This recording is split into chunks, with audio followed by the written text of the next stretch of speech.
دل کو کیف و سرور ملتا ہے، قرب رب غفور ملتا ہے، تجربہ ہے نبی کی چوکھٹ سے جو بھی مانگو ضرور ملتا ہے، تو بس نام محمد ہی سہارا اپنا، ان کے صدقے میں ہی چلتا ہے گزارا اپنا، ہم کو طوفان کی موجوں کا کوئی خوف نہیں، ہم اسی نام سے پا لیں گے کنارہ اپنا۔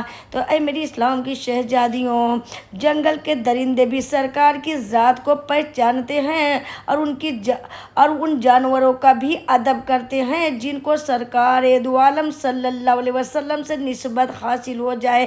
تو آئیے، یعنی جس اونٹ پر میرے آقا صلی اللہ علیہ وسلم جو ہے سواری فرماتے تھے، اس کا واقعہ پیش کرتے ہیں کہ سرکار مدینہ راہت قلب سینہ نور مجسم صلی اللہ علیہ وسلم کے ذلیل القدر صحابی حضرت ابن عباس رضی اللہ تعالیٰ عنہ فرماتے ہیں کہ ایک دن تاجدار مدینہ صلی اللہ علیہ وسلم مسجد نبوی شریف میں اپنے غلاموں کے سامنے تقریر فرما رہے تھے، موجود تھا صدقہ اور خیرات کرنے کا ثواب۔ جب سرکار مدینہ صلی اللہ علیہ وسلم نے تقریر فرمایا تو صحابہ کے دل میں صدقہ و خیرات کرنے کا جوش و جذبہ پیدا ہو گیا۔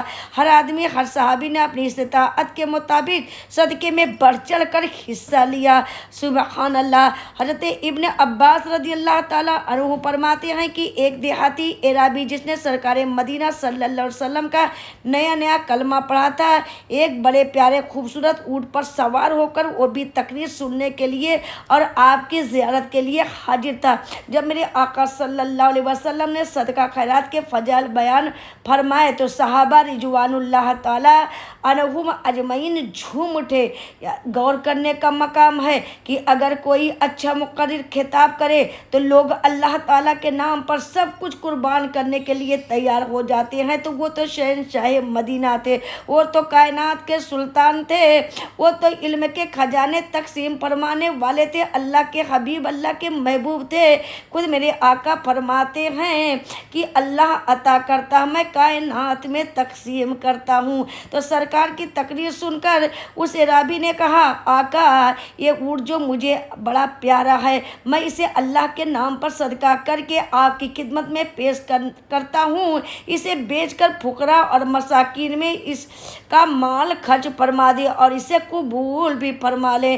نبی کریم صلی اللہ علیہ وسلم نے حضرت بلال سے فرمایا، بلال نے عرض کی، جی آقا، فرمایا اس اونٹ کی نکیل پکڑ لو اور تقریر کے بعد اس کی بولی لگاؤ، بیچ کر سارا پیسہ غربا اور فقراء یتیموں میں تقسیم کر دو۔ عرض کیا، ٹھیک ہے میرے آقا صلی اللہ علیہ وسلم نے تقریر ختم ہو گئی، اس اونٹ کی بولی شروع ہو گئی۔ میرے آقا صلی اللہ علیہ وسلم نے حضرت عمر رضی اللہ تعالیٰ عنہ کو قریب بلا کر فرمایا کہ حضرت عمر نے عرض کی، جی آقا، فرمایا جاؤ اس اونٹ کو تم خریدو، لیکن یعنی کہ مال بھی ہوگا میرا ہوگا اور اونٹ بھی میرا ہوگا، صرف تم نے خرید کے اپنا آپ ظاہر کرنا ہے۔ سبحان اللہ۔ میرے آقا نے خود کیوں نہیں خریدا؟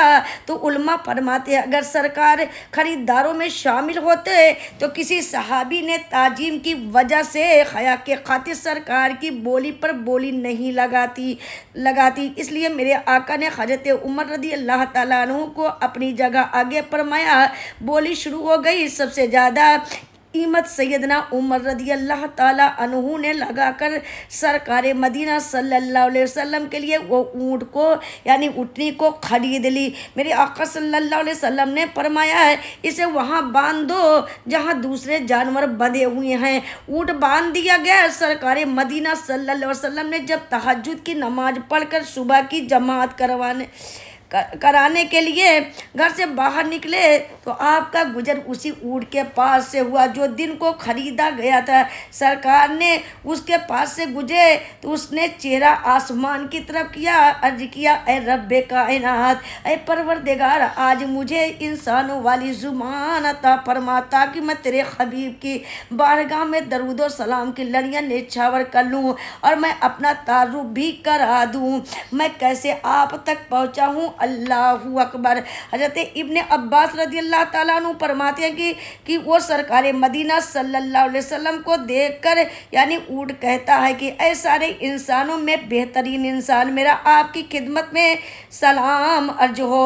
اے قیامت والے دن کی زینت، آپ کی خدمت میں میرا سلام عرض ہو۔ اے ساری امتوں کی شفاعت کرنے والے آقا، تیری بارگاہ میں میرا سلام عرض ہو۔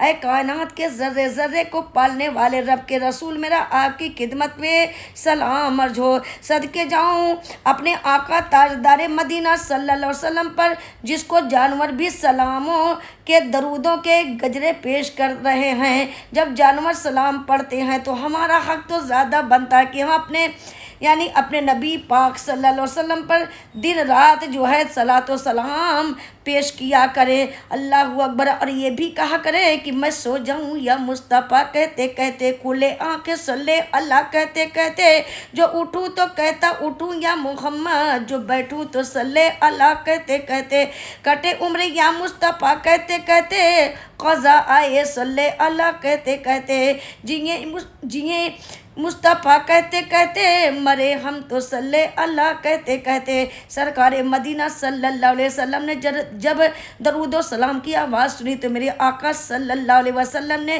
اس اونٹ کی طرف متوجہ ہوئے، پیار سے، محبت سے، لاڈ سے اس کا حال پوچھا، خیریت پوچھی۔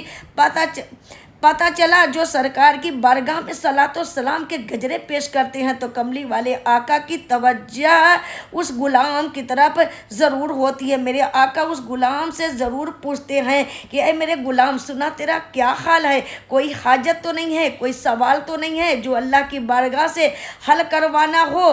میں کروا دوں۔ میرے یعنی کہ اے اسلام کی شہزادیوں، جب بھی فرصت ملے، جب بھی وقت ملے تو اپنے آقا پر درود و سلام ضرور پڑھا کرو۔ کملی والے کی نگاہیں کرم ضرور ہوگی، اللہ تعالیٰ کا خاص فضل ہوتا ہے۔ تو اونٹ نے جب صلاۃ و سلام کا تحفہ پیش کیا تو میرے آقا اس کی طرف متوجہ ہوئے، کھڑے ہو کر اس سے خیریت پوچھی، سارا حال پوچھا، کہاں کہاں رہے، بچپن کیسے گزرا؟ تو اونٹ نے کہا، آقا جس عرابی نے مجھے بیچا ہے، میں اس کے پاس آنے سے پہلے ایک یہودی کی ملکیت میں تھا، عمر بھی میری کوئی زیادہ نہیں تھی۔ وہ یہودی مجھے اکیلا جنگل میں چھوڑ کر آتا تاکہ میں چر کر جو ہے یعنی کہ کھانا کھا کر اپنا پیٹ بھر سکوں۔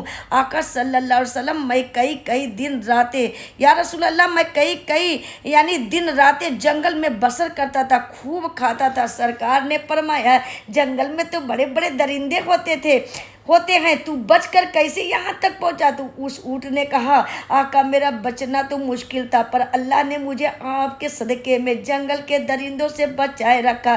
فرمایا وہ کیسے؟ عرض کیا، آقا جب رات کا ٹائم ہوتا تھا، جنگل کے بھیڑیے، شیر اور دیگر جانور، ہر قسم کے درندے میرے ارد گرد آ کر کھڑے ہو جاتے، میری زیارت کرتے، کافی دیر زیارت کر کے جب وہ جاتے تو ایک دوسرے سے کہتے کہ خبردار کوئی درندہ اس جانور کو کوئی تکلیف نہ پہنچائے، کیونکہ ان قریب اس اونٹ پر کملی والے آقا صلی اللہ علیہ وسلم سواری فرمانے والے ہیں۔ سبحان اللہ۔ میرے دوستو خیال کرو، ابھی وہ اونٹ سرکار کی بارگاہ میں آیا نہیں، میرے آقا اس پر سوار ہوئے نہیں، پھر جنگل کے درندے پہلے بتا رہے ہیں کہ یہ سرکار مدینہ صلی اللہ علیہ وسلم کے لیے اللہ تعالیٰ نے پیدا فرمایا ہے۔ تو غور کریے کہ جب جنگل کے درندوں کو علم کا یہ عالم ہے تو ان پرندوں بلکہ ساری کائنات کے امام یعنی اللہ کے محبوب، اللہ کے حبیب کے علم کا عالم کیا ہوگا؟